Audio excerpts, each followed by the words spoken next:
तो graphic design में editing की दुनिया में एक बहुत बड़ा नाम है जिसको हम बोलते हैं फ़ोटोशॉप। ठीक है, फ़ोटोशॉप बहुत सारी चीज़ों में इस्तेमाल होता है। तो ABCL अब एक नई कड़ी में आपके सामने फ़ोटोशॉप लेके आया है। हम बेसिक्स ऑफ फ़ोटोशॉप की अब कड़ी शुरू करने जा रहे हैं, जिसमें आपको ऑलमोस्ट जितने भी बेसिक टूल्स हैं उनके बारे में समझाया और पढ़ाया जाएगा। तो फ़ोटोशॉप ग्राफिक डिज़ाइन में इस्तेमाल होने वाला एक ऐसा सॉफ्टवेयर है जो एडिटिंग के साथ साथ बहुत सारे काम करता है। तो जैसे जैसे हम फ़ोटोशॉप की एपिसोड्स को आगे बढ़ाते जाएंगे, फ़ोटोशॉप की कहानी को आगे बढ़ाते जाएंगे, इसमें आपको समझ में आता जाएगा कि हमें क्या करना है और क्या नहीं। तो आइए इसकी पहली क्लास में हम शुरू करते हैं कि आप फाइल कैसे ओपन करते हैं। ठीक है, जस्ट आपको क्या करना है, आपको जाना है अपने फ़ोटोशॉप पे, उसे क्लिक करना है जहाँ भी वो दिख जाए आपको। ठीक है, जैसे आप क्लिक करेंगे थोड़ी देर में वो ओपन हो जाएगा और उसका कुछ ऐसा ओवरव्यू आपको नज़र आएगा। इस ओवरव्यू में जो आपको ये पहला टॉप पे दिख रहा है, ये जो है वेलकम स्क्रीन है। कई लोग इसी से काम शुरू करते हैं क्योंकि इसके अंदर देखिए रिसेंट फाइल के पूरा सिस्टम लिखा हुआ है, और या फिर यहाँ से न्यू और ओपन करते हैं। लेकिन मैं इन सब को बंद कर दूंगा और मैं सीधा जाऊँगा फाइल में। ठीक है, तो चलिए फाइल में चलते हैं और सबसे पहली चीज़ जो आपको जानने की ज़रूरत है वो है न्यू। न्यू में क्या चीज़ें हैं, न्यू चलते हैं।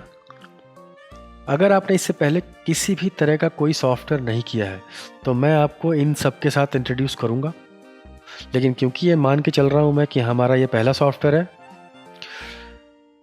तो हम इसकी शुरुआत करेंगे और इनकी डिटेल में बात करेंगे। ठीक है, नाउ सबसे पहली चीज़ जो है वो है कि हम इस पार्ट पे क्या खोज रहे हैं, क्या करना है हमने काम के लिए। तो चलिए मैं आपको बताता हूँ कि आप जिस सॉफ्टवेयर का इस्तेमाल कर रहे हैं फ़ोटोशॉप, वो रास्टर बेस्ड सॉफ्टवेयर है। रास्टर बेस्ड सॉफ्टवेयर पिक्सेल्स को सपोर्ट करता है। पिक्सल सपोर्ट करता है ग्राफिक एलिमेंट्स को।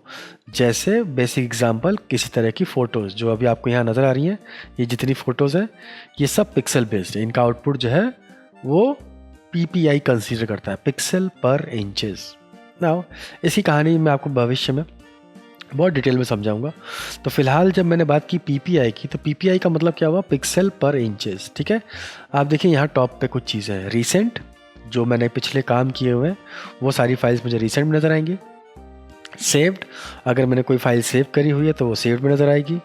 फ़ोटोज़, आइए यहाँ से शुरू करते हैं कि क्या हिसाब किताब है। ठीक है, फ़ोटोज़ में सबसे पहले हम बात करेंगे जिनकी, वो चीज़ें क्या हैं कि मान लीजिए कि आप अब तो आपके पास मोबाइल है, आप ज़्यादा एनहेंस्ड हैं और बहुत ज़्यादा टेक्नोलॉजी से भरपूर है, तो आपको फ़ोटो खिंचवाने के लिए कहीं जाना नहीं पड़ता। बट अभी भी फ़ोटोज़ को डेवलप कराने की कभी कभी ज़रूरत पड़ जाती है। तो जब हम फ़ोटो डेवलप कराने जाते हैं प्रिंटिंग प्रेस के पास या ऐसे स्टूडियोज़ के पास जो आपकी फ़ोटो, खिंची हुई फ़ोटो को एक प्रिंट आउट पे या एक प्रिंटेड पार्ट में आपको दे देते हैं। ठीक है, तो उनको लिए आपको एक बेस की ज़रूरत पड़ती है। लाइक जो सबसे चीज़ आपने ज़्यादा सुनी होगी उसका नाम है पासपोर्ट साइज़ फ़ोटो। ठीक है, दुनिया में पासपोर्ट साइज़ हर आदमी सुन लेता है क्योंकि बहुत जगह पे उसे लगाने की ज़रूरत पड़ती है। ठीक है, आइए देखें, ये एक पासपोर्ट साइज़ फ़ोटो है और ये एक पासपोर्ट साइज़ फ़ोटो है। तो आप देखिएगा ये लैंडस्पेस है पासपोर्ट साइज़ का, और ये पोर्ट्रेट मोड है। लैंडस्केप और पोर्ट्रेट मोड में क्या फ़र्क होता है, एक होता है वर्टिकल पार्ट में, दूसरा होता है हॉरिजेंटल पार्ट में। एक लंबवत होता है और एक एक्स एक्सेस पे और एक वाई एक्सेस पे। तो ये वाई एक्सेस वाला है जिसे हम पोर्ट्रेट मोड कहते हैं, और ये एक्स एक्सेस वाला है जिसे हम हॉरिजेंटल मोड कहते हैं या लैंडस्केप मोड कहते हैं आप। ठीक है, तो हम सबसे पहले क्या करेंगे, क्लिक करेंगे। क्लिक करने के बाद देखिए इसका सारा प्रॉपर्टी यहाँ पर आपको शो होना शुरू हो जाएगा कि क्या क्या लेता है। तो मान लीजिए कि आपने अपने फ़ोटो का नाम रखा, ये हमें पता नहीं है। ठीक है, ये सिस्टम आपको खुद ही बता रहा है कि आपकी साइज़ 2x3 इंचेस की होने वाली है जब आप इसको फ़ोटो खिंचाने जाएंगे। तो इसमें आपको छेड़छाड़ नहीं करनी है, क्योंकि हम वो चीज़ पिक कर रहे हैं जो सिस्टम ने हमें बाय डिफ़ॉल्ट दिया है। तो सिस्टम ने हमें सिर्फ नाम बदलने का मौका दिया है, बाकी सारी चीज़ें क्योंकि हम बिल्कुल ही नए हैं, हमें कोई आइडिया नहीं है, तो हमें इस पे भरोसा करना पड़ेगा कि पासपोर्ट साइज़ का फ़ोटो पोर्ट्रेट मोड में इतने बाई इतने इंच का होगा। तो विड्थ, हाइट, इंचेस, इसकी कहानी वगैरह शुरू करूँ तो यहाँ देखिए, pixel, inches, centimetre, millimetre, point, पिकास, ये यूनिट सिस्टम्स हैं। ये जैसे आपके काम आएंगे उसी हिसाब से आपको इसे यूज़ करना पड़ेगा। तो मुझे फ़िलहाल इंचेस, तो मैंने इंचेस को छोड़ दिया। 300 दिया हुआ है इसका रेजोल्यूशन। ये रेजोल्यूशन क्या करता है, ये आपके पिक्सेल्स की मात्रा को इंक्रीज़ करने के काम करता है। ठीक है, ये जितना ज़्यादा होगा आपका प्रिंट आउट उतना क्लियर आएगा। ठीक है, ये ज़्यादा कलर्स एब्जॉर्ब करने की कोशिश करेगा जब ये प्रिंट निकालने की कोशिश करेगा। ठीक है, तो यहाँ पर आपको ये 300 रखना है, जो बाय डिफ़ॉल्ट मैंने कहा था। प्रिंट में मिनिमम PPI जो है वो 300 रखनी पड़ती है, मैक्सिमम आप उसे बढ़ा सकते हैं। उससे फ़र्क क्या पड़ता है, इंक का खर्चा ज़्यादा होता है। 72 PPI रखते हैं जब हम किसी चीज़ को प्रिंट के लिए नहीं बनाते, सिर्फ और सिर्फ वेब के लिए बनाते हैं। जो विजुअली चीज़ों को रिप्रेजेंट करेगा उसको आपको 72 रखना है, और अगर आपको प्रिंट आउट निकालना है तो मिनिमम 300 रखिए। अगर आपको ज़्यादा चाहिए आप ज़्यादा रखते हैं, लेकिन मिनिमम 300 आप रखिए, एक कंसिडरेशन में माना गया है। फिर आप कौन से कलर मोड पे काम कर रहे हैं, तो ज़्यादातर दो तरह के कलर सिस्टम्स काम करते हैं। एक CMYK जो प्रिंट के लिए काम करता है, जो इलस्ट्रेटर सपोर्ट करता है, कोरोडो सपोर्ट करता है, और एक है RGB। तो अगर आप RGB पे काम कर रहे हैं तो आप पिक्सल बेस्ड सिस्टम्स पे काम कर रहे हैं, रेड, ग्रीन, ब्लू, और CMYK सियान, मैजेंटा, येलो, क्रिप्टन। इसके अलावा भी यहाँ बहुत सारी चीज़ें हैं, तो अगर आपके यूसेज में आएंगी तो भविष्य में इनके बारे में भी बात की जाएगी। ग्रे स्केल बहुत सिंपल, अगर चीज़ों को ब्लैक एंड व्हाइट करना तो आप ग्रे स्केल में कन्वर्ट कर सकते हैं, हर चीज़ ब्लैक एंड व्हाइट हो जाएगी। फिर मैं आपका जो ध्यान है ये बिट डेप्थ की तरफ ले जाता हूँ। बिट डेप्थ में 8 बिट, 16 बिट, 32 बिट। ये बिट डेप्थ जो है ये लोएस्ट बिट डेप्थ है, बट नॉर्मल लोग 8 बिट डेप्थ पे ही काम करते हैं। प्रोडक्शन हाउस 16 बिट डेप्थ पे काम करता है। प्रोडक्शन हाउस 16 बिट डेप्थ पे काम करता है, और 32 बिट डेप्थ बहुत बड़ा यूनिट सिस्टम है जो कि आम इंसान यूज़ नहीं करता है। ठीक है, तो हम इन दोनों बिट डेप्थ को फिलहाल के लिए अवॉइड करके 8 बिट डेप्थ जो बाय डिफ़ॉल्ट सेटअप है उस पर छोड़ देते हैं। ठीक है, बैकग्राउंड, जब आपका ये पासपोर्ट साइज़ फ़ोटो का फ्रेम खोलेगा तो उसके पीछे कौन सा कलर सिस्टम चाहिए, वाइट चाहिए, ब्लैक चाहिए, बैकग्राउंड कलर खुद से कलर चूज़ कर रहा है कोई, ठीक है, या ट्रांसपेरेंट चाहिए, या कस्टम कलर में फिर से आप अपने हिसाब से कलर चूज़ कर सकते हैं। ठीक है, तो बाय डिफ़ॉल्ट जो था मैं उसे छोड़ देता हूँ, वाइट कलर। ठीक, ये बंद रहता है ज़्यादातर। अगर ये खुला हुआ दिखता है तो आप एडवांस ऑप्शन में आते हैं। एडवांस ऑप्शन में यहाँ पर आपको कलर प्रोफाइल दिखती है। मैं आपको पहले ही क्लास से हिदायत दे रहा हूँ, इस कलर प्रोफाइल को बिना अपने प्रिंटर से बात किए या क्लाइंट से बात किए मत छेड़िएगा, मत चेंज कीजिएगा, आपका बहुत नुकसान हो जाएगा। ठीक है, तो ये बेसिक सलाह है जो बाय डिफ़ॉल्ट है workspace working RGB, sRGB, IEC 61966।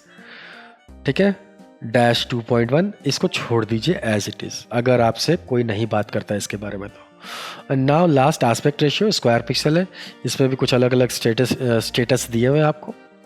मैं भी इसको स्क्वायर पिक्सल पे छोड़ता हूँ। तो बेसिकली हमारी नीड है कि हम इसे सेलेक्ट करें, अपना नाम लिखें, ठीक है, और बाकी अगर मेरे से कोई बोलता है तो मैं उसे चेंज करता हूँ, नहीं तो मैं बाय डिफ़ॉल्ट फोटोशॉप पे छोड़ता हूँ। मुझे इस पर पूरा यकीन है, और ये बन जाता है आपका नाउ। अब मैं क्या कर सकता हूँ, अब मैं किसी भी तरह की फ़ोटो को यहाँ लेके आऊँगा, और जब मैं इसका प्रिंट आउट निकालूंगा तो वो हो जाएगी पासपोर्ट साइज़ फ़ोटो। ठीक है, भविष्य में मैं इसमें निकाल के दिखाऊंगा आपको। फ़िलहाल मैं आपको एक एग्जाम्पल सेटअप के लिए यहाँ चलता हूँ और प्लेस कमांड से एक फ़ोटो लेके आता हूँ, रैंडम फ़ोटो किसी की भी। तो मैंने यहाँ पर इसको प्लेस किया, और आप देख सकते हैं कि ये जो आकार आपको दिख रहा है, जब आप इसको छापने के लिए ले जाएंगे या प्रिंट करने के लिए ले जाएंगे तो ये हमें दिखेगा किसमें, पासपोर्ट साइज़ फ़ोटो जो आपको हैंडमेड आपके हाथ में दिखती है, उतनी बड़ी फ़ोटो में ये फ़ोटो लगी मिलेगी आपको। ठीक है, स्क्रीन पे आपको इसकी वैल्यू ज़्यादा दिख रही है, लेकिन नॉर्मली ये पासपोर्ट साइज़ फ़ोटो का एक स्ट्रक्चर है जिसको यूज़ करने के लिए हमें इस प्रोसेस से गुजरना पड़ता है। ठीक है, तो चलिए फाइल में वापस चलते हैं। पासपोर्ट साइज़ फ़ोटो हमने देख ली फ़ोटोज़ में। इसी तरह के फ़ोटोज़ के और भी पार्ट्स हैं, जैसे लैंडस्केप फ़ोटो। यहाँ भी मैं कुछ चेंज नहीं करूँगा। लैंडस्केप मतलब अगर आपको लैंडस्केप चाहिए, हॉरिजॉन्टल मोड में फ़ोटो चाहिए कोई भी, ठीक है। इसी तरीके से अगर मैं फिर से चलता हूँ तो मुझे फ़ोटोज़ में और क्या मिलेगा, landscape 6x4 inches, 7x5 inches. तो कई बार फ़ोटोज़ का साइज़ बढ़ता रहता है। अगर आपको घर में लगाना है पोस्टर साइज़, तो मैं जिसकी बात करता हूँ उसका नाम पोस्ट कार्ड। तो पोस्ट कार्ड का भी एक साइज़ होता था। तो आप अलग अलग तरीके के साइजेस को यहाँ से पिक कर सकते हैं आपके यूसेज के अकॉर्डिंग। तो यहाँ पर ये बहुत बड़ा साइज़ है 8x10 इंच का, ठीक है। और हर चीज़ के लिए पोर्ट्रेट और लैंडस्केप आपको दे रखा है। तो ये आपको यहाँ से पिक करना है कि अगर आपको कोई चीज़ प्रिंट आउट के लिए निकालनी है, ठीक है, और आपको उसके हिसाब से प्रिंट आउट निकलवाना है, तो आपको कुछ सोचने की ज़रूरत नहीं है क्योंकि आप नए हैं, आपको आइडिया ही नहीं है बिल्कुल भी कि इनके साइजेस क्या होते हैं। तो ये आपकी पहली स्टेप है कि अगर आपको नहीं भी पता है, इस इंडस्ट्री में आप नए हैं, तो इनके साइजेस आपको बाय डिफ़ॉल्ट मिल जाते हैं। इन्हें चुनिए और अपने लिए इस्तेमाल कीजिए। ठीक, तो मैंने इसे बंद कर दिया, इसे बंद कर दिया। पोस्ट कार्ड को हम रखते हैं।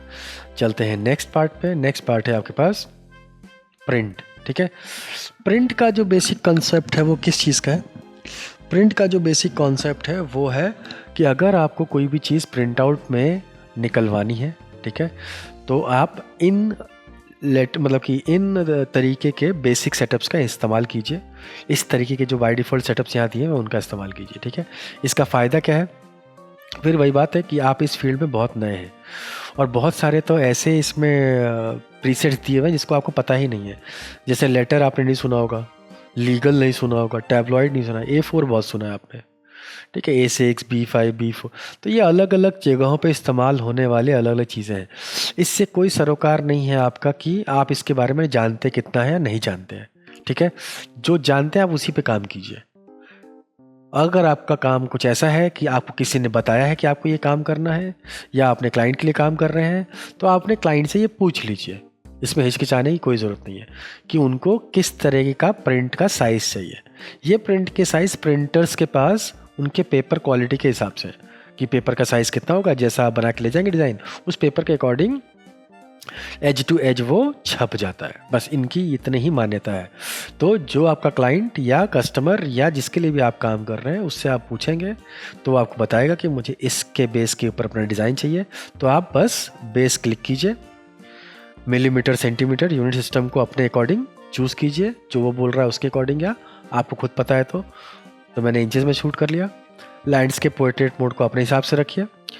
प्रिंट में जाएगा तो मिनिमम 300 आपको चाहिए। अगर वो आपको ज़्यादा बोलता है तो आप ज़्यादा कर सकते हैं।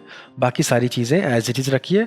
अगर वो कलर प्रोफाइल चेंज करने को बोलता है तो ही चेंज कीजिएगा, वरना कोई ज़रूरत नहीं है। अपने काम के लिए भी इसे चेंज मत कीजिए और कोई ना बोले तो बिल्कुल ही मत कीजिए। जैसे ही मैं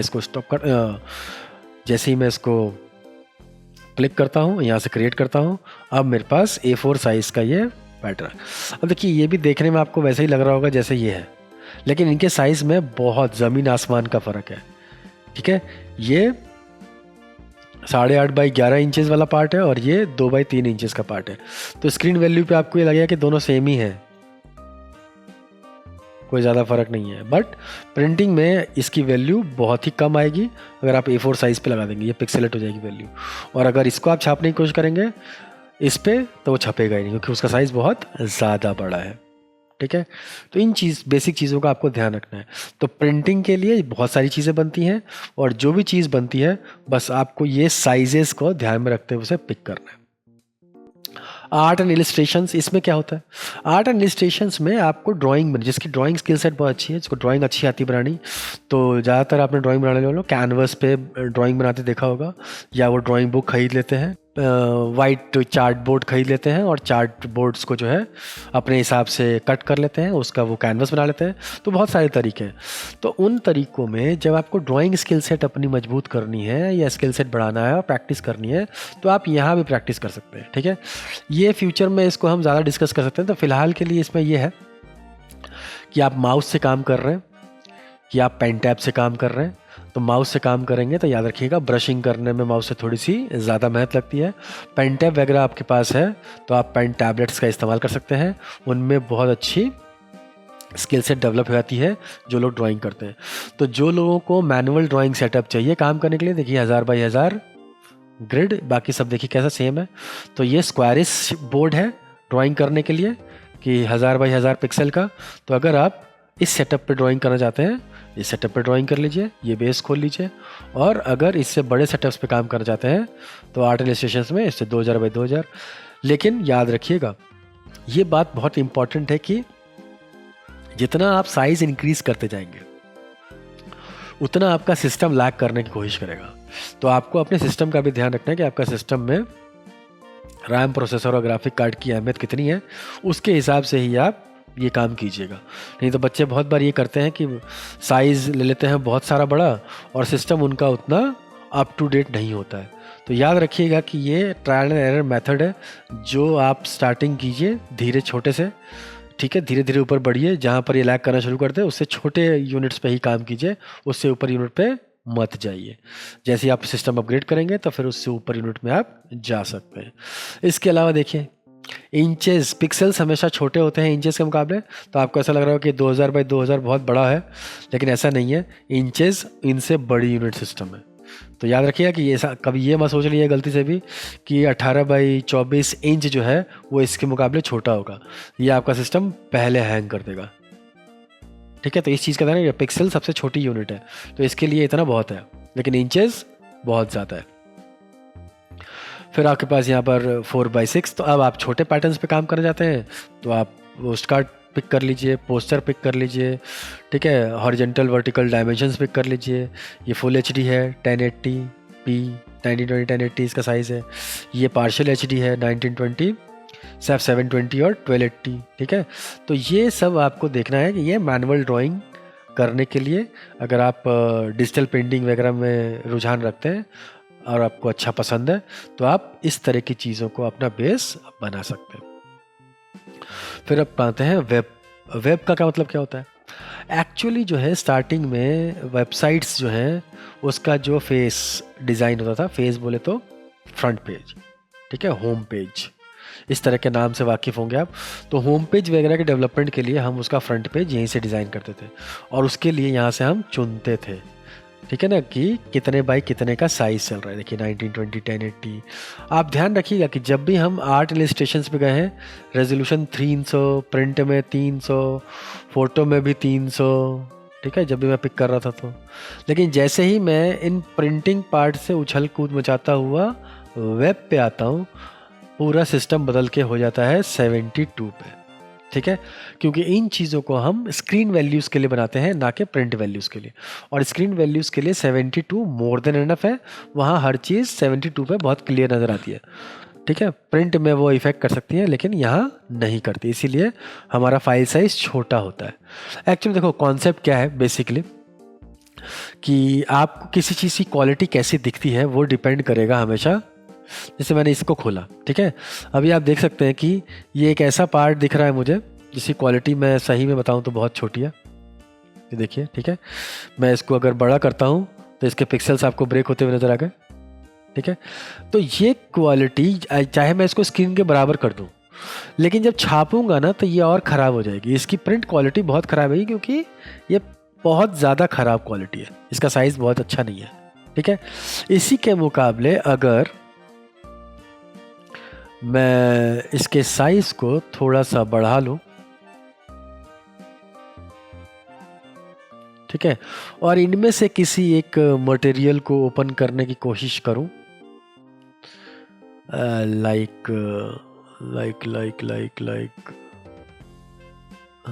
दिस। देखिए ये भी छोटा साइज है बहुत, ठीक है ना, क्योंकि बहुत छोटा खुला है। तो मेरे को थोड़ा बड़ा साइज चाहिए, मैंने लार्ज किया है। लार्ज में मुझे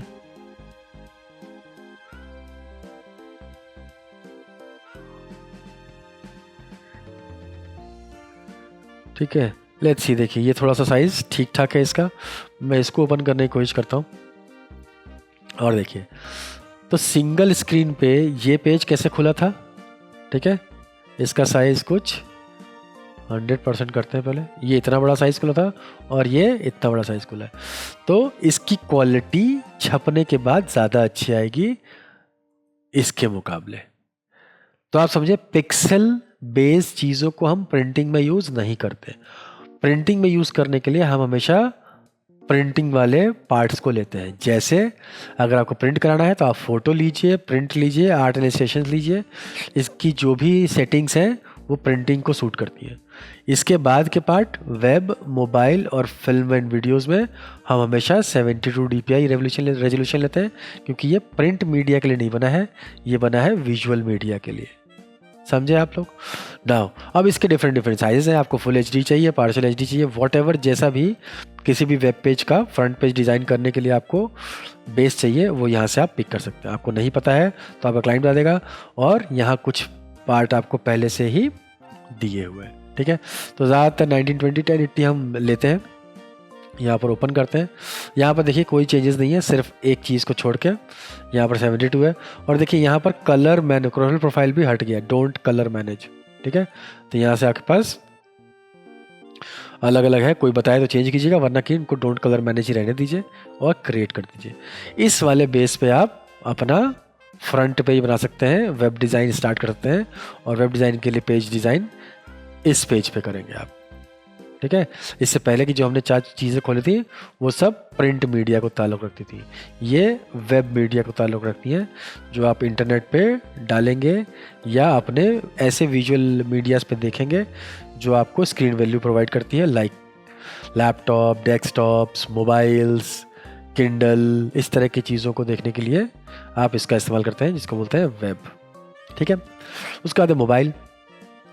मोबाइल सब लोग इस्तेमाल कर रहे हैं आज की तारीख में। आपके पास UI UX नाम सुना होगा आपने। ठीक है, UI का मतलब होता है यूज़र इंटरफेस और UX का मतलब होता है यूज़र एक्सपीरियंस। ठीक है, तो जो डिज़ाइन का पार्ट है वो अभी तो बहुत अलग अलग सॉफ्टवेयर बन गए हैं, लेकिन किसी टाइम एक ऐसा टाइम था जब इलस्ट्रेटर और फोटोशॉप में इनके डिज़ाइन किए जाए थे डिफरेंट पेजेस अलग अलग सेटअप्स पे। ठीक है, तो तब से ही ये पार्ट इंटीग्रेट है इसके अंदर, और आज तक इसे ख़त्म नहीं किया गया।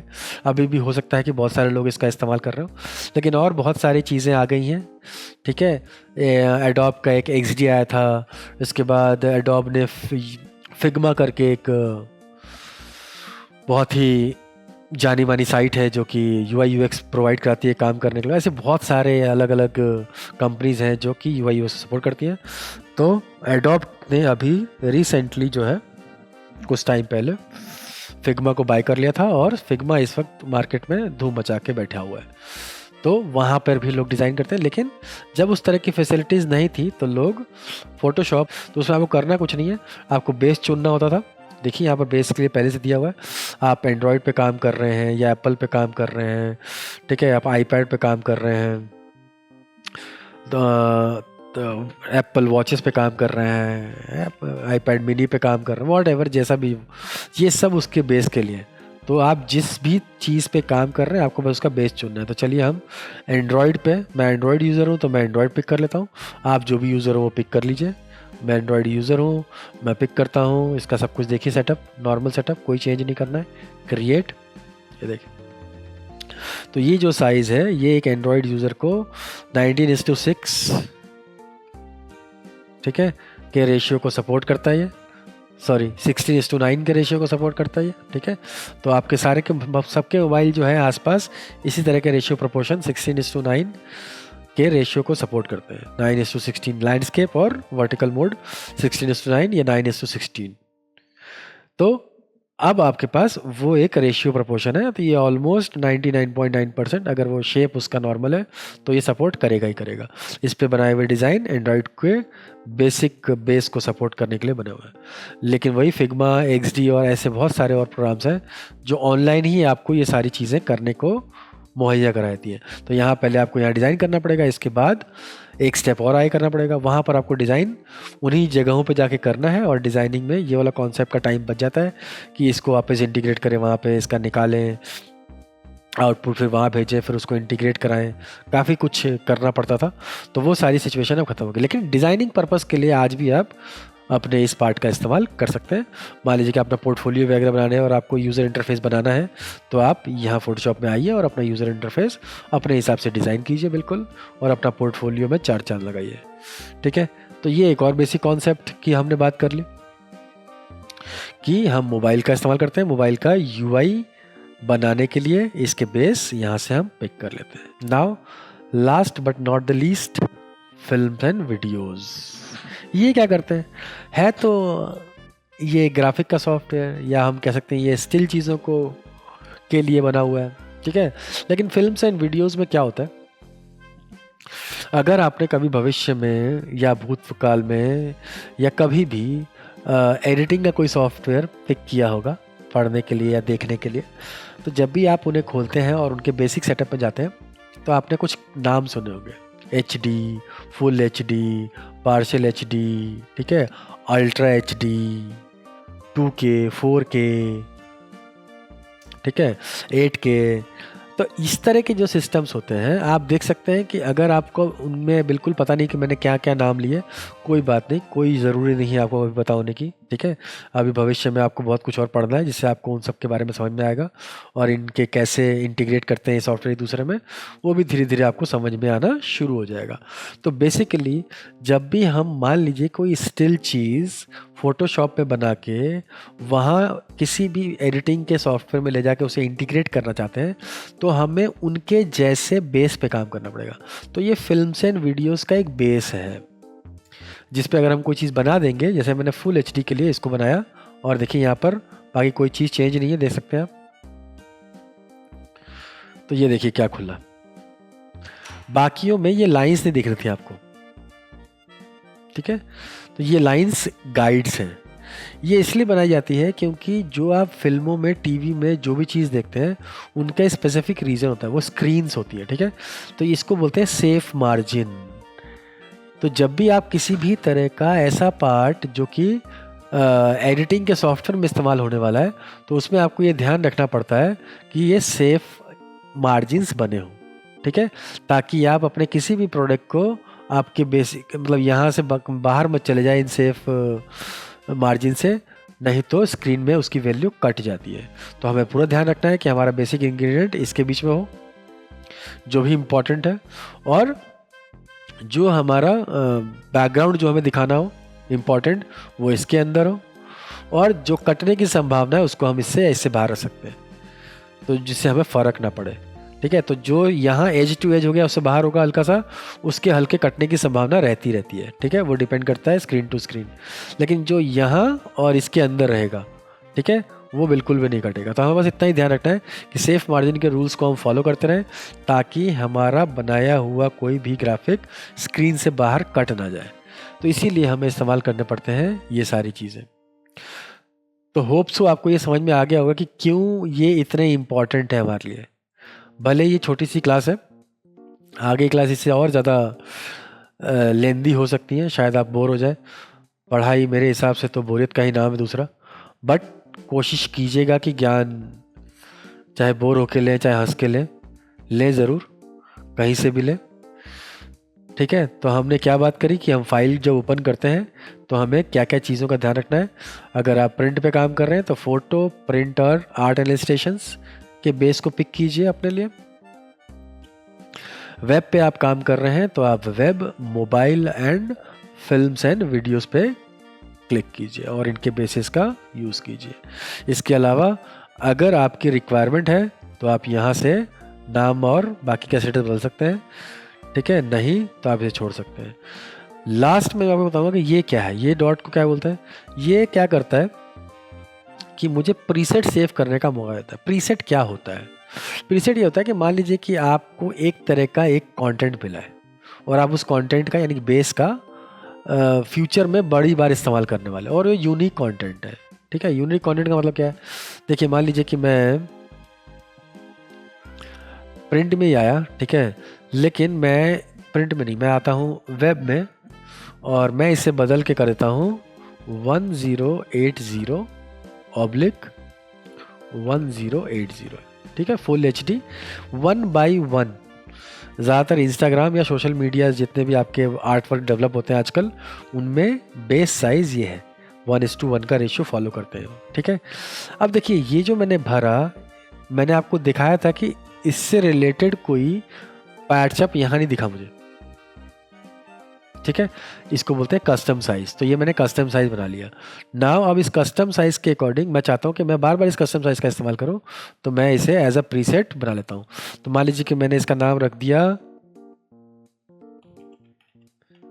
Social post. ठीक है, ये ज़्यादातर जो है सोशल मीडिया के पोस्ट जो है वो 1:1 के रेशियो में बनाए जा रहे हैं। मैं इसको सेव कर देता हूँ।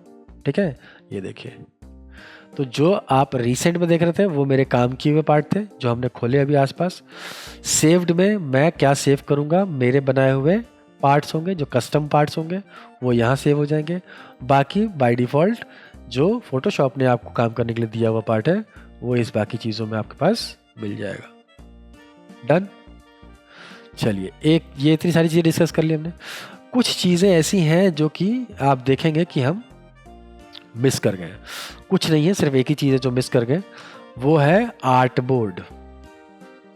ठीक है, आर्ट बोर्ड देखिए आपको क्या दिख रहा है, आर्ट बोर्ड लिखा हुआ है। इसके अलावा हमने सब बातें कर ली हैं, आर्ट बोर्ड की हमने बात नहीं करी। चलिए हमने सेव्ड पार्ट को खोलते हैं और यहाँ आर्ट बोर्ड की बात करते हैं। पहले अनचेक करते हैं इसे, फिर ओपन करते हैं इसे। देखिए ये नॉर्मल बैकग्राउंड आया खुल के।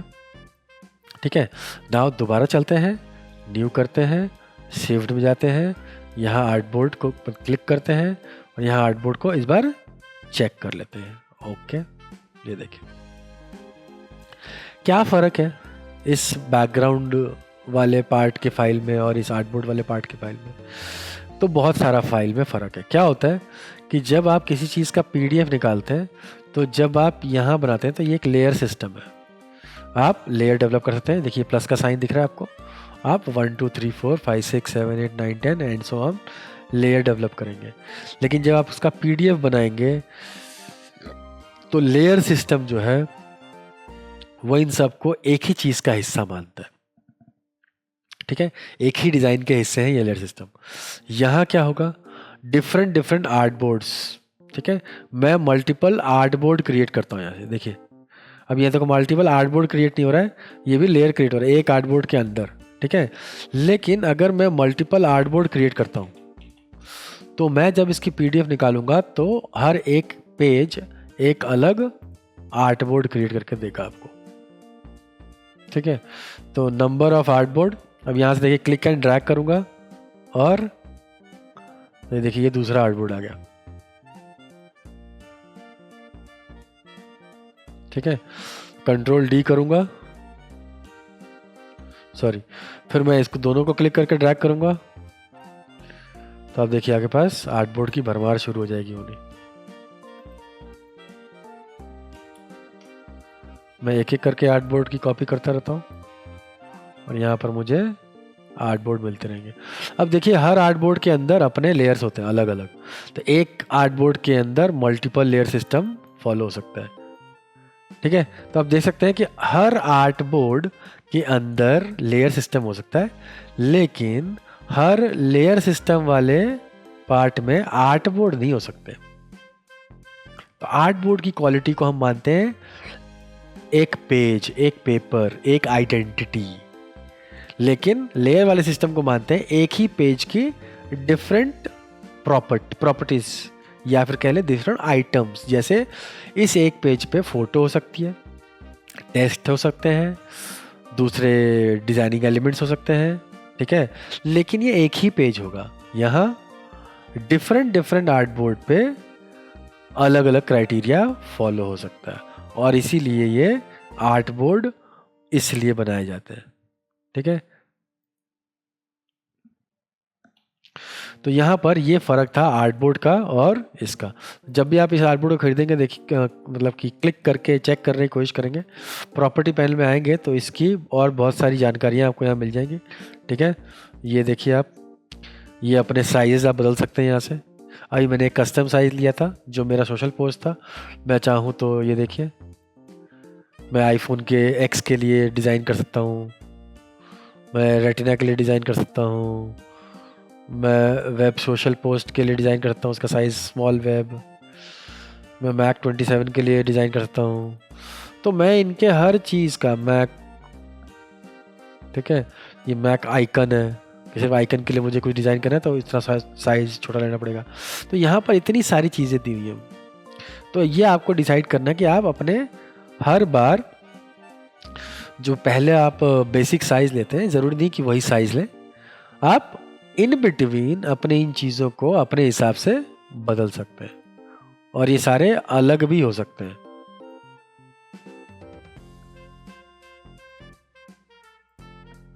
तो देखिए, आप सारे क्राइटेरिया अब डिफरेंट है। यहाँ ऐसा नहीं हो सकता, यहाँ इसी क्राइटेरिया के अंदर ये लेयर सिस्टम फिट होगा। आप ना इसका साइज बदल सकते हैं, कुछ भी कर सकते हैं। अगर आपने साइज बदला तो ये होल एंड सोल का साइज बदल जाएगा। यहाँ ऐसा नहीं है। यहाँ कैसा है कि आप होल एंड सोल का साइज बदल सकते हैं, जो दूसरे स्ट्रक्चर से वेरी करेगा। अब यहाँ मल्टीपल साइज स्ट्रक्चर है, ठीक है। तो इस बात का आपको ध्यान रखना कि आर्टबोर्ड का और आपके नॉर्मल फाइल साइज का क्या फर्क होता है। सिंपल। होप सो आपको समझ में आ गया होगा गेम। तो हमने आज सीखा फाइल कैसे ओपन करते हैं, फाइल ओपन करने के बाद क्या क्या चीज़ों का ध्यान रखना चाहिए हमें, लॉजिक क्या है कि हम इनका स्पेसिफिक ध्यान रखें, और उस लॉजिक के ऊपर कि इनके अंदर जो इंग्रेडिएंट्स मौजूद हैं उनका इस्तेमाल हम किस लिए करते हैं। नाम बदलने के लिए, साइज डेवलप करने के लिए, यूनिट सिस्टम चेंज करने के लिए, लैंडस्केप एंड ओरिएंटेशन चेंज करने के लिए, landscape and portrait mode. Artboard का यूज़ हमने देख लिया, ठीक है। रेजोल्यूशन कितना रखना चाहते हैं, उसकी क्यों ज़रूरत पड़ती है। प्रिंट अच्छा करना चाहते हैं 300 रखिए। स्क्रीन वैल्यू के लिए इस्तेमाल करना चाहते हैं 72 यानी 72 रखिए, ठीक है। प्रिंट के लिए करना चाहते हैं CMYK के रख लिए। प्रिंट के लिए इस्तेमाल नहीं कर रहे हैं तो RGB रहने दीजिए, कोई फ़र्क नहीं पड़ता है। प्रिंट के लिए इस्तेमाल कर रहे हैं तो ये वाला वर्किंग सिस्टम कलर पोर्टफोलियो में अच्छा काम करेगा। वेब के लिए कोई कलर पोर्टफोलियो काम नहीं कर रहा है, RGB। तो ये सारी चीज़ें आपको ध्यान रखनी है जो हमने डिस्कस की। इसीलिए सबसे ज़रूरी है कि आप न्यू में जब जाते हैं तो ये सारी चीज़ें आपको इसलिए ध्यान रखिए। तो कोई भी चीज़ स्टार्ट करने से पहले आपको ये बेसिक प्रक्रियाओं से गुजरना पड़ेगा। तो आज की क्लास में इतना ही। नेक्स्ट क्लास में कुछ और नया सीखेंगे हम। तब तक के लिए पढ़िए, पढ़ाइए, ज्ञान बढ़ाइए।